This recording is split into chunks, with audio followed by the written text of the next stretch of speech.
good afternoon to all.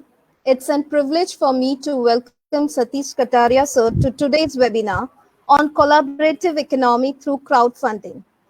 Allow me to start today's webinar with a very big thank to Dr. Shantanu Chakravarti, the pioneer of entrepreneur mindset among the faculty and students of BBA, for giving us an opportunity to bridge the gap between the two shores, industry and academics.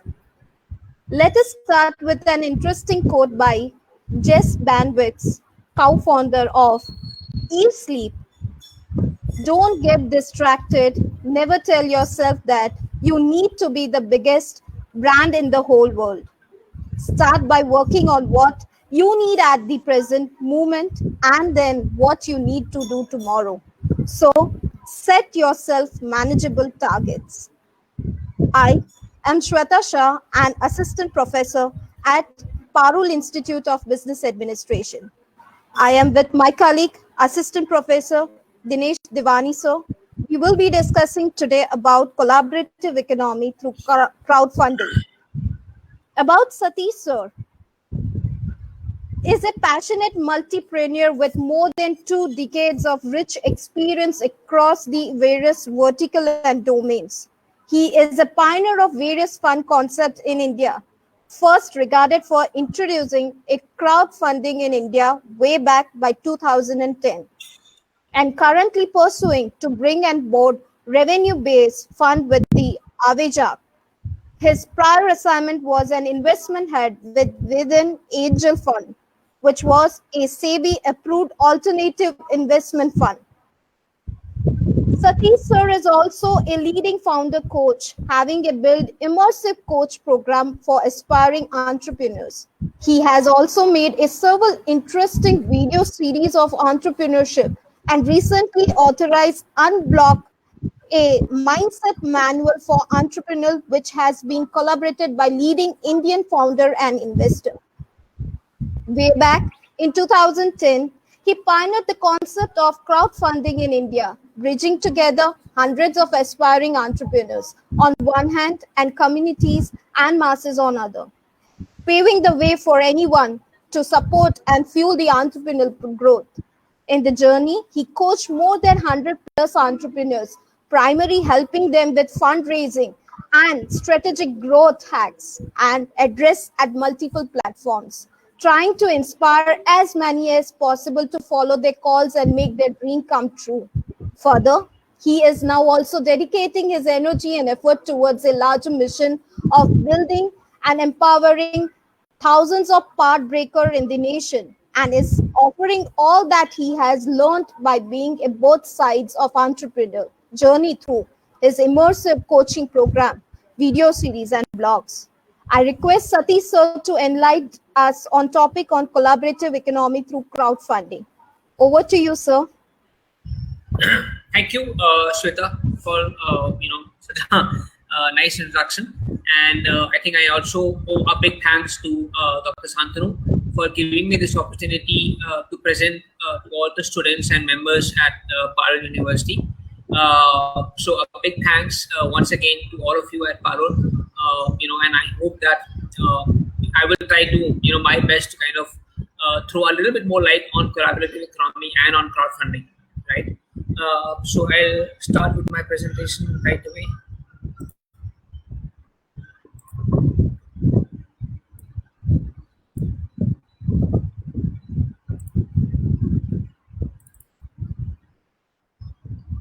All right. I hope you can see this, right? Yes, sir. Yes, sir. All right. All right. So I think I will first start with a very basic and a very broad definition of what exactly does collaborative economy means. Okay. So I think essentially the way things have progressed from last century, while the last century was all about centralized systems, and which was leading to the concentration of decision-making power only onto few hands. I think what happened as we turned to a new century is that that decision-making power started to get disseminated across multiple levels. Okay, and people started to realize that instead of depending on just few power hubs, why can't we just collaborate and bring our own unique talents and resources together, in a way that the other people can benefit from me. If you look at it in a way, I think it's turning back the clock million of years or thousand of years ago. When we had when there was no concept of money and economy. I think it was the same concept that if I have something specific, I can give that to you, and in return, I can take something specific from you without the exchange of money. I think that was a very, very crude and a very broad example of collaborative economy. Now, obviously, with the power of internet, with the power of online communities, that whole scope of collaborative economy has really grown multifold, right? So I think that is what collaborative economy is essentially all about. It is all about distributed yet connected communities, with each community kind of bringing a value to the other and also extracting a value from the other, and hence both of them mutually kind of offering support and services on multiple domains. So again, I'm just trying to give some examples of how the various functions have moved, in terms of collaborative economy, right? For example, when I talk about production, so while earlier we had specialized production houses, we had specialized factories, now the things have changing. There's someone else who's designing, there's someone else who's doing contract manufacturing as per what you need. There is manufacturing which is happening as per the specific demand.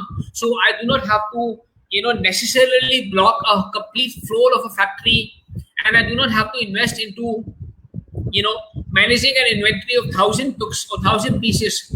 I can today get my manufacturing done on demand. Okay, whenever I have a consumer demand, I can go to the manufacturer and I can pick up a small portion of the manufacturing floor and say that, okay, I just need about 100 pieces right now. Can you give it to me? And this manufacturer, this platform, these multiple concepts can give me only 100 pieces. Obviously, they will charge me a small premium, but then I do not have to invest my money into those inventory, right? Similarly, with consumption, I think all of you would have experienced Uber, all of you would have experienced Ola, you would have experienced Airbnb, Zipcar. I think consumption is one area which has really been impacted through this collaborative economy, wherein no one, you all know Uber, Ola, they essentially do not own any of these assets, right? All they're doing is they're becoming a platform where on one hand, they are connecting the people who have the assets with them. So they are connecting drivers, they are connecting car owners, and on the other hand, they are connecting the people who need to use that asset for a specific period of time, right? So that's how the collaborative economy has totally changed the consumption patterns that we used to have vis-a-vis what we have today. No one needs to own the assets. All you need to do is just share the asset for particular uses, and then that asset will be shared with someone else, and so on. Right? And in the same way, even finance has changed totally. Okay. Now the whole concept of centralized bankings, centralized banks, financial institutions managing the entire money flow, all those things are slowly but definitely changing, right? We all know about person-to-person banking. We are going to talk about crowdfunding just in a while from now, right? We all know about the bitcoins, the cryptocurrency, right, which doesn't have any central regulated body to oversee them. Today, anyone can create their own coins. There are decentralized systems which have been created to have a kind of a uniform monetary systems throughout the whole world. And as we keep going, as we keep passing on this pattern, you will see more and more decentralized financial instruments being used, right? I think all of us are aware of the fact that Facebook was already working on a very ambitious project called Libra. And Libra was supposed to become the uniform currency, which will become non-regulated currency and which can be used by anyone across the world. You do not have to worry about where I am going, which currency do I have to use, how do I hedge the different currency risk. Everything will be gone, and Libra could become one of the uniform currencies of the world. So all these experiments, I know that it will take time because it's not something simple, and the banking institutions will impose a lot of restrictions, because if the change happens, then they will lose their value, right? Because they are from the old economy, they are from the non-collaborative economy. But this new economy is now coming, and maybe it will take 5 years, 10 years, but that change will happen. Even the finance will become more collaborative in future. And now coming to education, I think all of us, especially during the COVID times, have understood that you do not necessarily need an institution today to take education. Education is something which can be available online. You can have multiple resources. You can learn from multiple resources. Whichever course you want to pick up, you can just go on a website. You can pick up that specific course, that specific skill set that you want to get trained on, and you can get your certificate from them, right? So today there are platforms like Coursera, Skillshare, Khan Academy, okay, which are redefining the very idea of how a person can be educated. You do not need an institution today. You do not need a college today to study. You can study at your home. You can study. You can get world's leading experts talking to you and explaining to you the whole concepts and making you knowledgeable and adding true skills to you. So again, these are just few examples or few areas which are getting impacted by collaborative economy. Now, I know this slide is slightly overwhelming, but again, the idea here was to show you that how every day, almost all the areas that impact us are becoming collaborative, right? Right from your worker support, learning, wellness, health, money, municipal management, space management, food management, services, utilities, logistics, whatever you think about, there are players who are now bringing in collaborative economy in all those areas, right? So that is the extent of collaborative economy, which is now going to impact our lives in a much, much bigger way. Now, having said that, I think for me to cover the entire scope of collaborative economy in one single presentation is going to be a very arduous and almost impossible task, right? So for today's presentation, as we discussed, I'm going to focus on crowdfunding, okay, which is one small portion of collaborative economy, but one very critical portion, because the funding, as we know about it, is changing, has changed. The crowd has become the new funder. Today, if you are a startup, if you are an entrepreneur, if you are a man with ideas, you do not have to beg and borrow from one or two single people. Today, with the power of crowdfunding, with the power of a platform which gives you access to multiple people who could be interested in your ideas, that is what crowdfunding is all about, wherein you are only an ideator and you are just spreading out your idea across the world. For anyone who's interested in can chip in, even if they chip in with just $1 single. But imagine that if the million people are chipping in with just $1 million, you would already have $1 million in your kitty to be able to work on your prototype, to be able to work on your idea. And that is what crowdfunding essentially is all about. And it's going to change the whole world as we know about it. These are just some statistics of how crowdfunding are increasingly changing the whole dynamics of fundraising globally, right?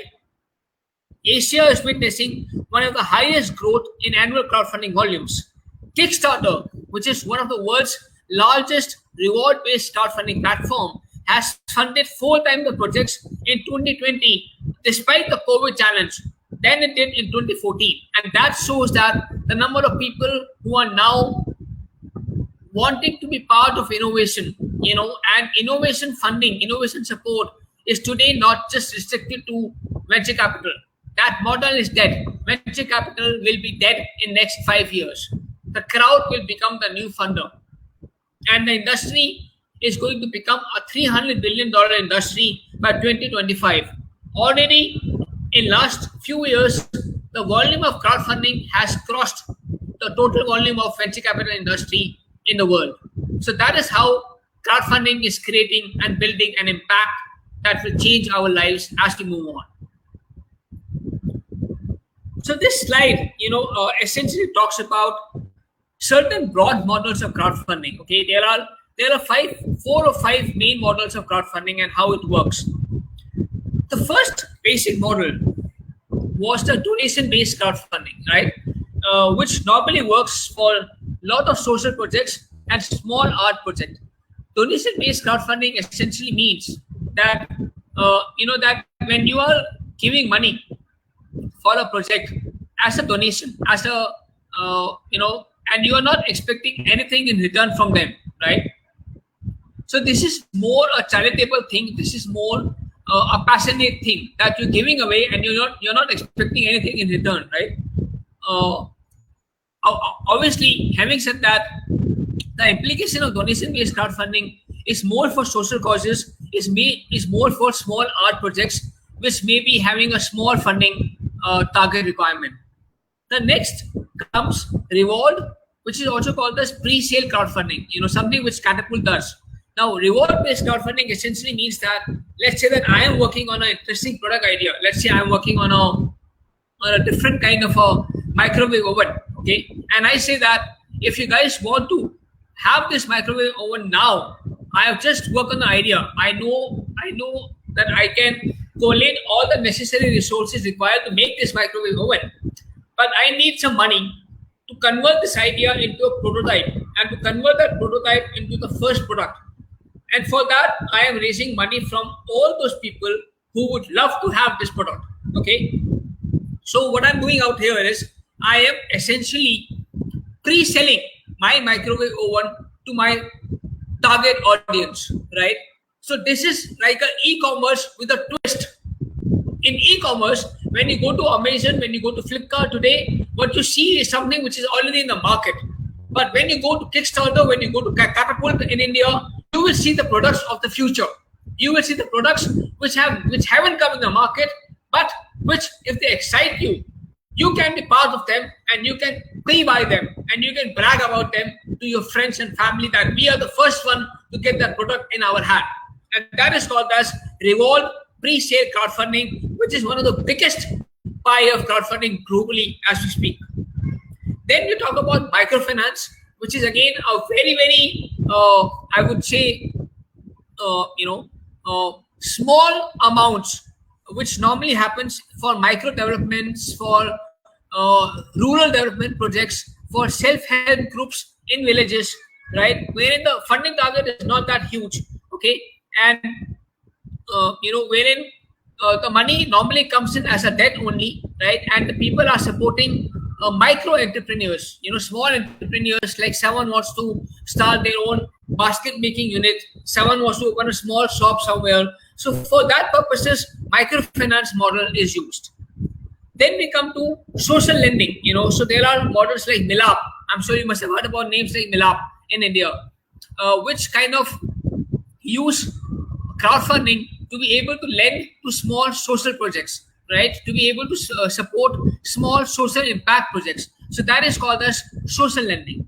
And then we finally come to one of the highest levels of crowdfunding, which is crowdfunding investing or equity crowdfunding, wherein if you invest into a startup or if you invest into a venture, you actually end up holding equity in that venture, right? So this is like, I would say something like a mass IPO, okay, which a startup can do. Obviously, goes without saying that this is something which is highly regulated by the regulators across the world, to the extent that unfortunately in India, equity crowdfunding is still not allowed, right? Because as you all know, our regulators are very, very risk averse. So they have not allowed equity crowdfunding to happen in India. But globally, it's a big market. It's a huge market.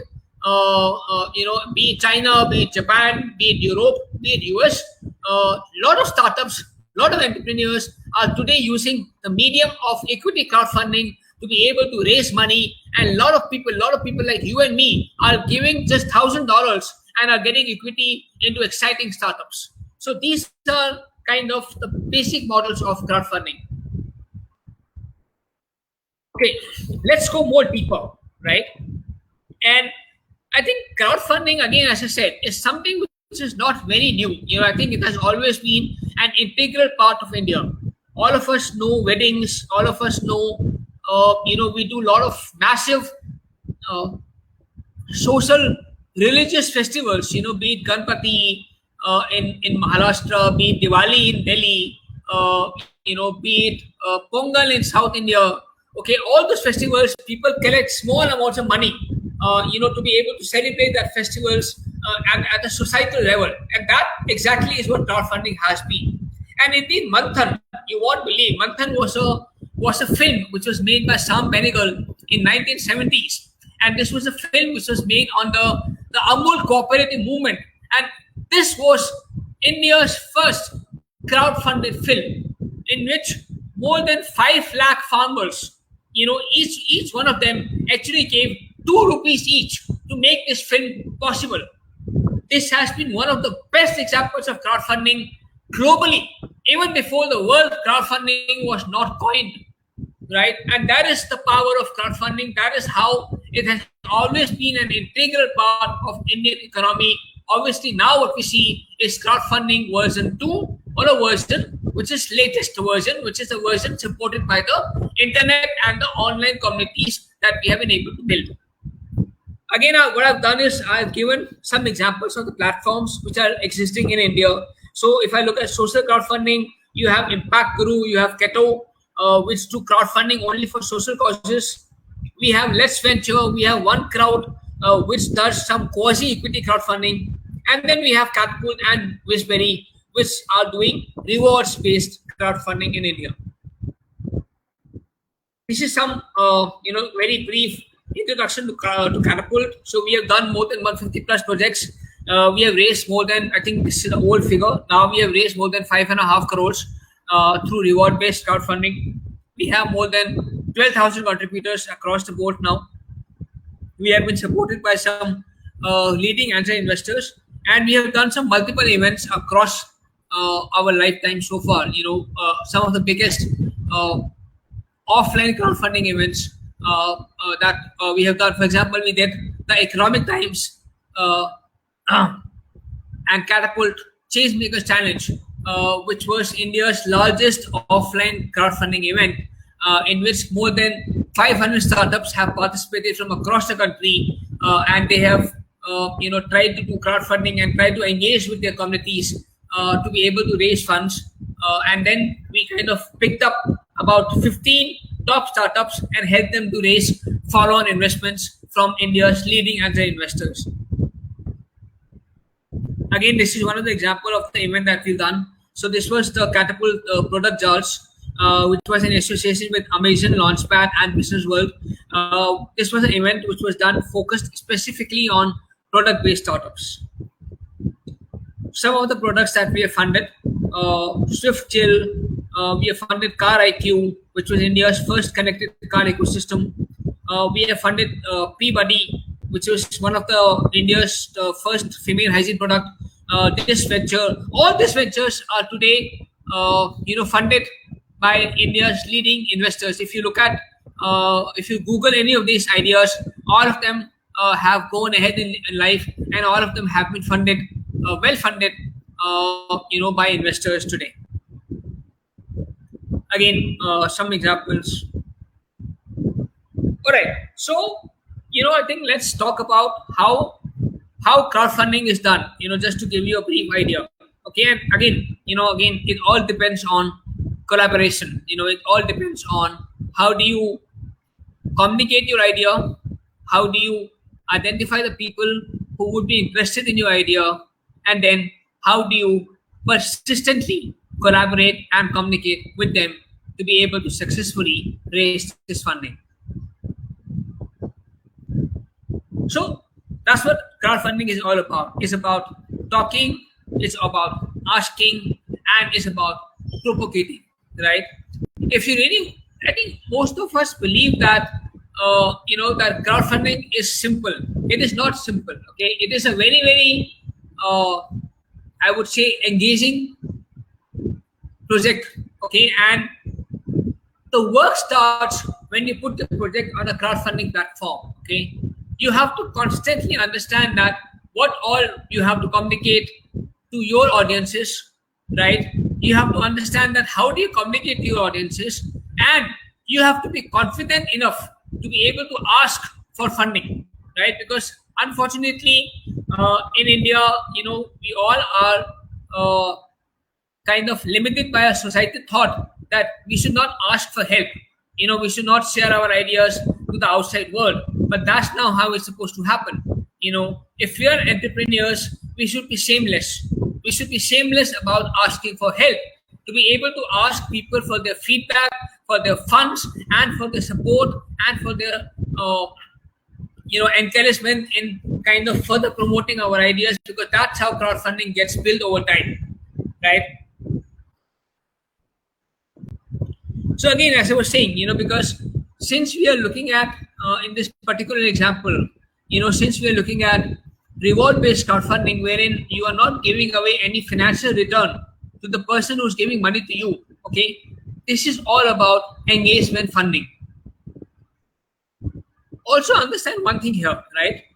Crowdfunding is not just about fundraising. One of the biggest advantages of crowdfunding is getting your idea validated and accepted by your audience.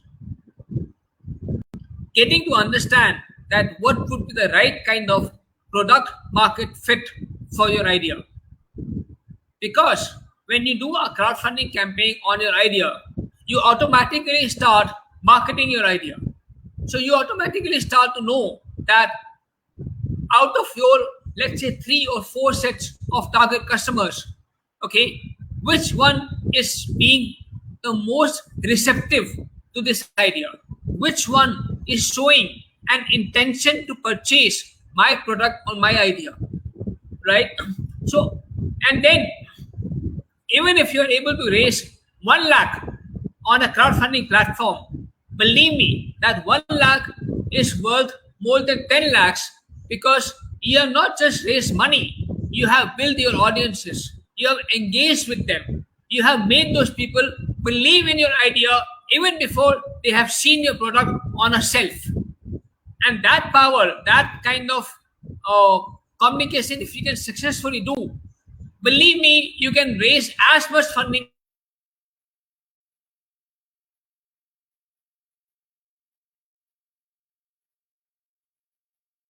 if you really do it in a proper tactical way.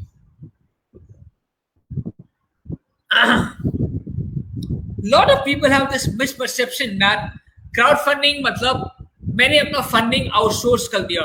No, it doesn't happen that way. A crowdfunding platform is only a facilitation platform.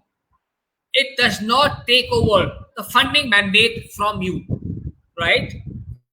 You still are the face of your project, and you have to understand that how do you want to communicate, what is the target audience that you want to reach out to. So all those factors, you have to be persistent and perseverant to be able to make it happen. Otherwise, if you think that I put my project on a crowdfunding platform and magic will now happen, it will not happen that way. It requires a similar amount of planning and preparation as any other funding would need. Sorry, excuse me.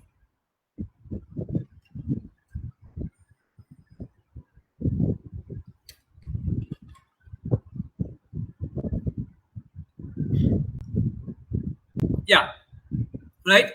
So never be confused that that crowdfunding.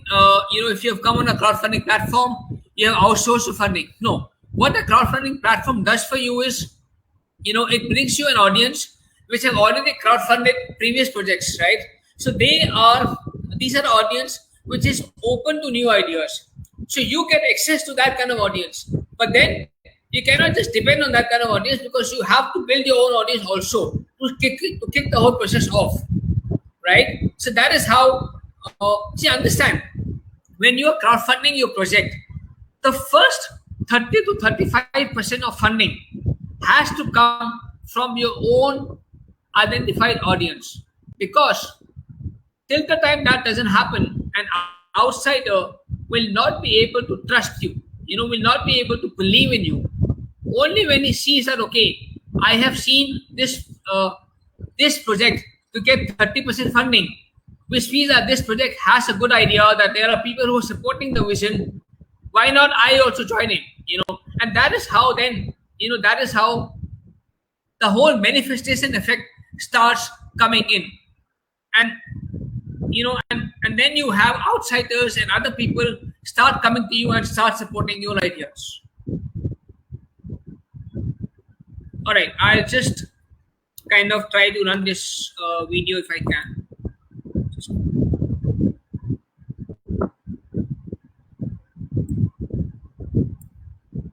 Just give me a minute, guys.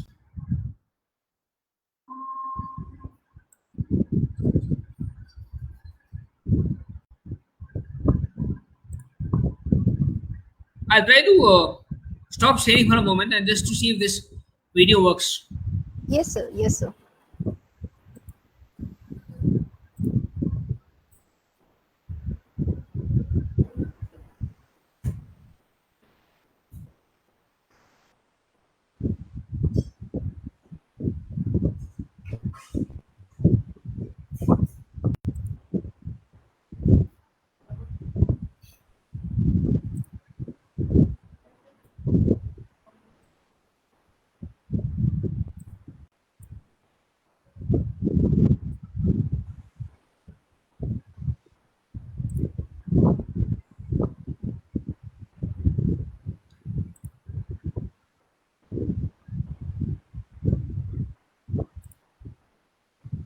Okay, are you guys able to see this? Yes, sir. Okay, Yes, I just let me know if you can hear the audio. Okay. yes, sir. Hi friends, and welcome to your crowdfunding journey Audible, with sir. Catapult. You are about to experience next few months of fun, excitement and hard work as you begin your crowdfunding campaign. Crowdfunding is not just about funding, it's about engaging with all those who could be your potential consumers and garnering market validation for your idea. And this doesn't happen automatically. It requires equal amount of work, strategy and perseverance as any other funding strategy for your idea. Before you launch your campaign, get your pitch material well written and customized as per the target audience that you feel would best support your campaign. Be very careful about setting your funding targets and keep your targets as realistic as possible. Few things are very critical for your campaign to be noticed and followed. A good pitch video. Be it any kind, the pitch video should establish a strong emotional connect with your core idea and should convey a strong reason on why you think people should contribute. Catapult will guide you on the video as required. Next are the rewards. These are tangible giveaways to your contributors which actually make them feel engaged to make them as exclusive and interesting as possible. And when you're on Catapult, your contributors also win payback points. Yes, Catapult is the first ever payback-powered crowdfunding platform, thus giving your contributors additional incentives to support your project. Also, it really helps if you can pre-identify potential contributors for your project and keep them informed of your launch. This really helps to build up the initial traction and funding as soon as your project is launched. Though the team at Catapult is there to support you at every turn, it is also recommended that you build a close team of your own people which can focus on all crowdfunding related activities. This always proves to be beneficial. As the launch nears up, it's preferred that you build up your strategy for letting the word go out. And this should include effective social media, online media and PR, mailers to your database, and any other way that you can devise to let more people know about your campaign. Once your campaign has kicked off, don't let go of the gas. Keep your social platforms buzzing with whatever updates you have to your existing contributors. Keeping them updated on project progress so that they might get motivated to further keep spreading the message. And remember, you're never alone in your crowdfunding journey as Catapult will always be backing your initiatives, augmenting your objectives through our support and PR, helping you benefit from our partnerships and consistent guidance. At the end of your crowdfunding journey, you would have not only secured funding to take your idea to next step, but also would have built a strong online community of supporters who would now always extend their love to your venture. So happy catapulting. All right, I'll.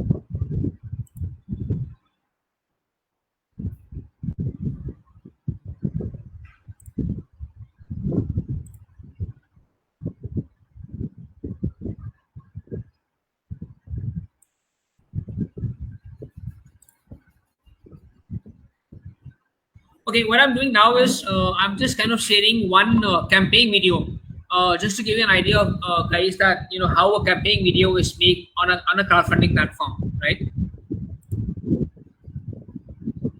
You can see this, right? Yes, sir. Yes, sir.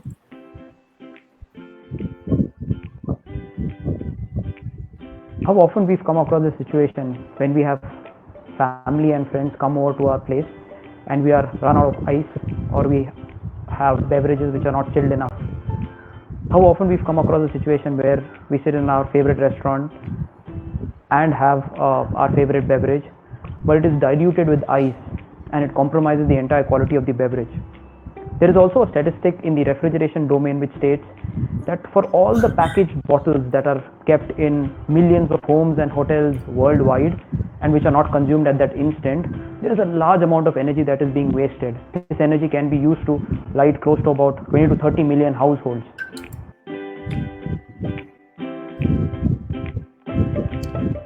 Hi, I'm Ashwin Shetty, co-founder of SwiftChill. SwiftChill is a smart, innovative instant beverage chiller that chills beverages instantly without compromising on its quality and helping you consume it at the right relishable drinking temperature. On an average, SwiftChill can chill beverages from its room temperature close to about 25 odd degrees Celsius to about 10 degrees Celsius in about 5 minutes flat.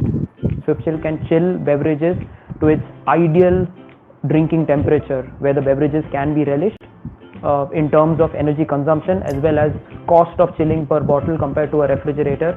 It's quite energy efficient. SwiftChill can be used at a gamut of places, primarily homes, where it can complement your microwave oven by instantly chilling your beverages. And you can keep perishable items in your refrigerators rather than keeping beverage bottles. It can also be predominantly used in hotels and restaurant chains where they can replace their fourth and fifth refrigerator by SwiftChill and then instantly chill beverages depending on the customer needs. We see a big requirement in the wine segment where a different variety of wines are supposed to be chilled at different temperatures. With SwiftChill, you can instantly chill them to their relishable drinking temperature. We had to validate SwiftChill before it comes into the market. Hence, we collaborated with some of the top wine reviewers in India, gave them the product for about a month's time to test, and they are pretty happy with the performance and are waiting for SwiftChill to come out into the market. We've also been selected as the top 50 innovative product by a FICCI-backed India Innovation Growth Program 2016. We have manufactured a pilot batch of our appliances and we intend to get it out into the market as soon as possible, and we need your support. We believe SwiftChill can create an impact as big as a microwave oven has had in the home appliances industry, and what better than to have an Indian product up there. Please back our project and help make SwiftChill a reality.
All right, sorry for that small break.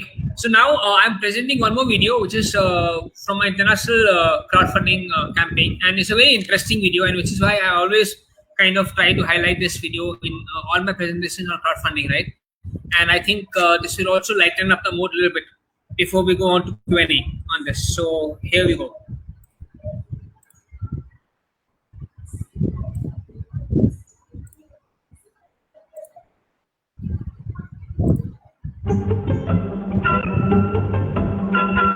Hi, I'm Simon Griffiths, co-founder of Who Gives a Crap. We reckon every trip to the bathroom should be a feel-good experience. So we've spent the last 2 years developing the only toilet paper that delivers one every time. Who Gives a Crap? It's a breakthrough on so many levels. Let me take you through them. It's better for the environment, and we've cut the nasty, so it's better for your body. That feels good. But unlike other recycled toilet paper, we're all about comfort. So it has a beautiful fluffy texture and low PTR, or poke-through rate. That feels good. You can choose to buy it off the shelf or have it home delivered. Either way, it costs the same as other brands, but comes with 1,200% more puns. That feels good. But here's where we're really on a roll. 50% of our profits go to sanitation projects in the developing world. You see, while a trip to the bathroom can be the ultimate feel-good experience for some, for many, it's not, because 2.4 billion people don't have access to a proper toilet. The bad stuff ends up in waterways, causing diseases that fill half the hospital beds in the developing world. That doesn't feel very good. And that's why we're donating 50% of our profits to WaterAid. WaterAid help the world's poorest people access clean water, sanitation, and hygiene education. They're literally saving the world from the bottom up. It's as simple as that. We take something that everybody needs and use the proceeds to help people in need. And that feels really good. Heading up Who Gives a Crap, Jehan Ratnatunga in LA, Danny Alexander in New York, and myself down in Melbourne, Australia.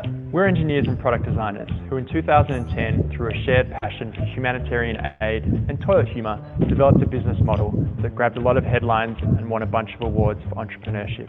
We're busting to press go on the first production run and create Who Gives a Crap's first edition. Our feel-good toilet paper needs a feel-good price. And for that, we have to order in bulk. But we need $50,000 to make that happen. Basically, we need toilet paper. And like anyone who's waiting for toilet paper, we need someone to help us out. We're asking for your support. We need $50,000 to fill our warehouse with the first bulk order of Who Gives a Crap. And I won't be leaving this toilet until we've raised enough for our first order. I'm sitting down for what I believe in, and I'm not getting up until I've got some toilet paper. $50,000 worth. Till then, you can jump on our website and see me sitting right here on our live feed.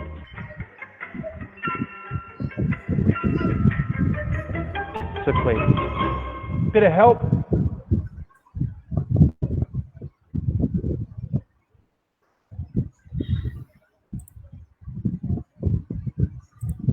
Yeah.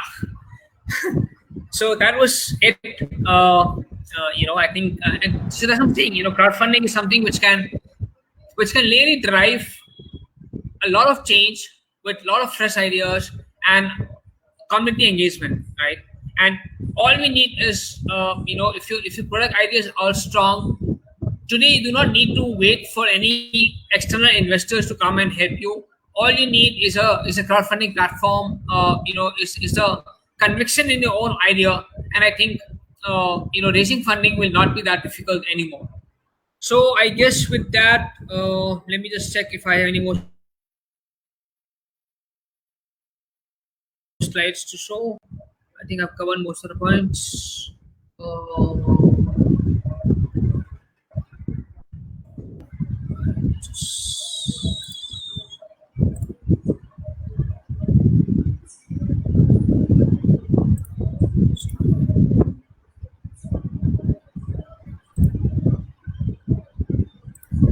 Yeah, so I think that's it from my side. These are just contact details. If any one of you are interested, have a look at the website or send out an email to me, and we can ask questions now. Thank you so much, sir. First of all, good afternoon, Satish sir. Thank you, Dinesh. Sir, my first question after these interesting campaign videos, my first Yeah. question is related to the same only. What is the role of awareness in crowdfunding? Oh, it's a huge role, because until and unless your prospective audience is not aware about your campaign, nothing is going to move, right? And which is we say that you have to first rightfully target the audience that you feel will actually be motivated by your idea or your product, and then you have to reach out to those audience. Now, how do you reach out to those audience is something which could be multiple strategies. It could be direct emailers, it could be PR, it could be direct phone conversations. It could be, like, for example, a lot of people, what they do is they also kind of appoint ambassadors, right? So let's say that if I'm making a technology product, and if I can, let's say, I don't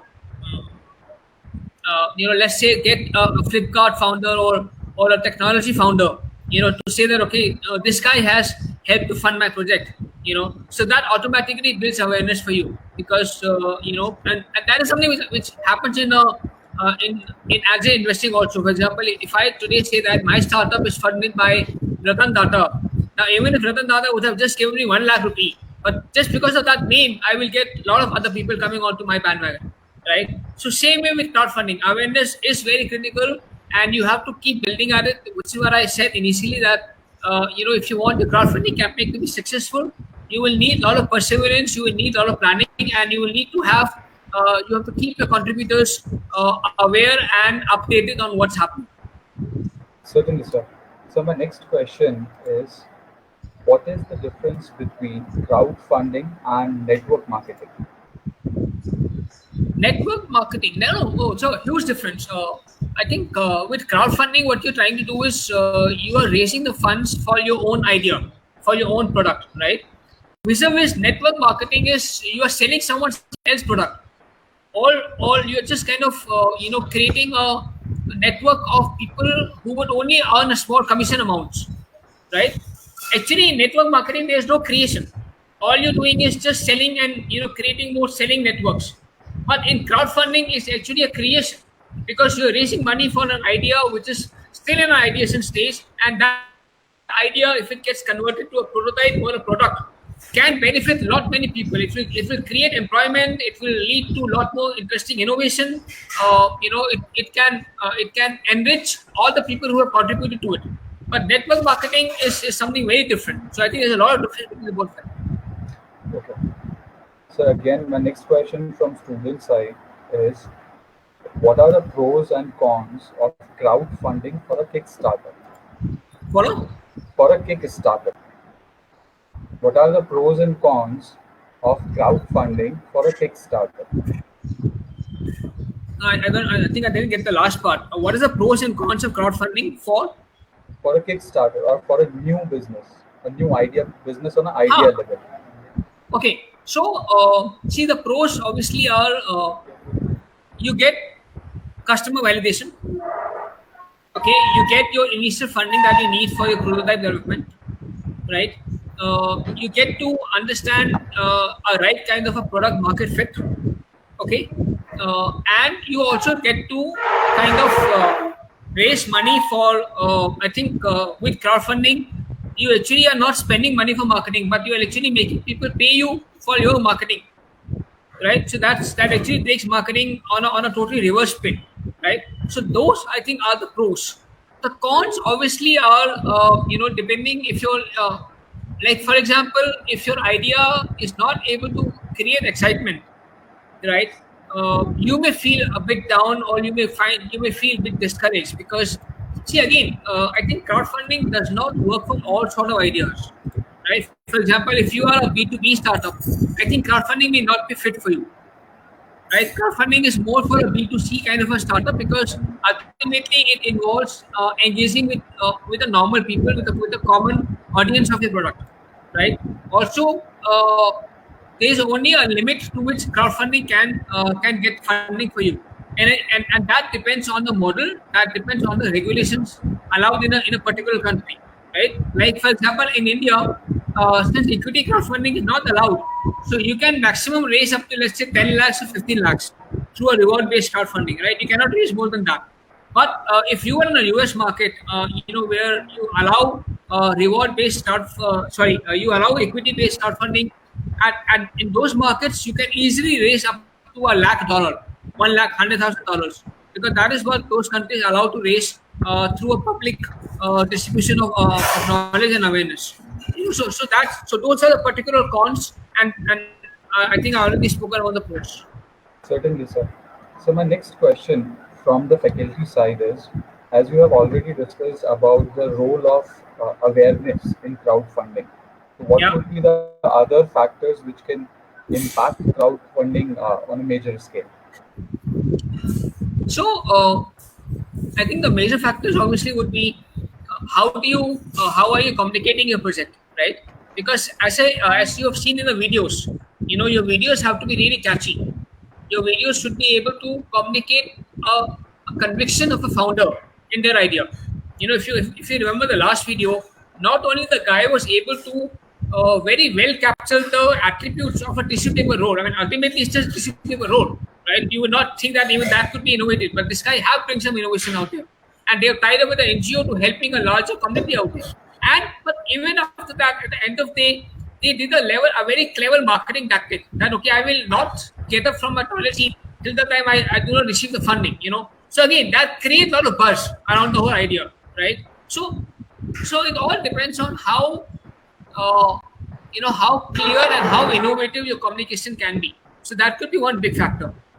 The second big factor again is that will I get convinced in the execution capability of the team, right? Because again, just like any other seed funding, I will have to be convinced that this team is the right team to be able to deliver on this product or this idea, right? Otherwise, this will not work. I have to be convinced in the execution prowess of the team to be able to make that product or idea in reality. The third factor could be in terms of the rewards, right? How and what kind of rewards are you offering to your contributors, right? If the rewards are not exciting or if the rewards are not interesting, not many people may not get interested to support you in that sense. So that also needs a certain bit of understanding and certain bit of clever marketing out there. And then fourthly, I think as you said, it's all about being able to build a right level of awareness, right? Even if everything is okay, but you are not able to build the right kind of awareness for your campaign, you will not be able to reach out to your potential audience, and then obviously you will not be able to get the kind of funding that you need. So I think these are the four main factors that one should always take care of. Certainly, sir. So for the last question today, as you have mentioned in the starting of the session, that one of the most important type of crowdfunding is social crowdfunding. So again, my question is on the social crowdfunding, that as per the last campaign video, as we have seen, and as you have said that the person have attached the whole idea of tissue paper with the NGO who's saving water. So is it plays a major role that if we can attach our idea with the social cause, and it will help us in getting the more crowdfunding faster or something like that? I think while it helps, but it is not essential. Okay, because it all depends on the kind of product that you're crowdfunding, right? So like you see the idea of, I think I showed you a video of SwiftChill, right? The guy who was making those beverage machines. Now they have not done any tie-up with any social cause. Those guys are very clear that they are offering a kind of a business solution, right? To homes and to restaurants who normally face this challenge of being able to cool beverage bottles at the right temperature in a less time, right? And that is the problem that they have identified. They have built the product around that problem, and now they are very focused that, okay, boss, this is the product. I am not doing any hanky-panky out here. I am not doing any social tie-ups just for the sake of it. If you believe in the product, come and support me. So again, I think it depends on the founder. It depends on the kind of product you are working at, and then but again, it's not something which is 100% required. It is not. Thank you so much, sir. So we'll wrap up today's session here. So I would like to thank you, sir, on the behalf of Parul University for your precious time to enlighten the students, faculty Thank you. members, and viewers on the area of crowdfunding, and that was a major enlightenment for personally me, because there are so many questions which always arise when we heard about crowdfunding, social crowdfunding, and so many other things. So thank you so much. In the same series, I would like to thank Shantanu sir for giving us the opportunity and to explore crowdfunding, to interact with personalities like you, sir. Simultaneously, I thank the technical team for their support and all the viewers for lending us their precious time. Thank you so much, everyone. Stay safe, stay healthy, take care of yourself. Thank you so much, Thank sir. you. Thank you. Bye. Bye, Shweta.